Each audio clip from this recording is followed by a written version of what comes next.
مدينة بتحكي 4600 سنة من عمر الأرض، وفيها مجسمات للديناصورات وكمان لحيوانات من كل البيئات الطبيعية. هنسافر في الزمن ونزور معالم من مصر في عصور مختلفة، فرعوني، قبطي، فاطمي، وكمان هندخل في رحلة رهيبة جوه جسمنا، وهنلعب فيزياء، وهنتعرف على العلماء وإنجازاتهم اللي غيرت حياتنا للأحسن، وهنتفرج على سمك سبحان الله على ألوانه وجماله. هنخرج بره الكرة الأرضية خالص ونوصل للنجوم والكواكب والمجرات. كل ده وأكتر موجود في المراكز الاستكشافية التعليمية مجاناً. تجربة حقيقي ممتعة، هتقضوا مع ولادكم يوم ما يتنسيش.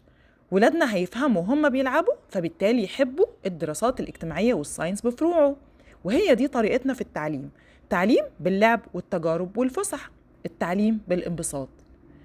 في المركز الاستكشافي سكشنز أحلى من بعض: قبة سماوية وفضاء، الضوء والفيزياء ونوادي العلوم، التاريخ ومحكى الحضارات، جيولوجي والبيئات الطبيعية، بيولوجي وجسم الإنسان.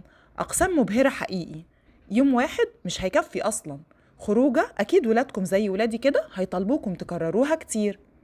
لو عايزين تعرفوا العنوان بالتفصيل ومواعيد الزيارة وأنشطة السمر كامبس اللي بيقدموها لولادنا مجاناً، اكتبولي في التعليقات.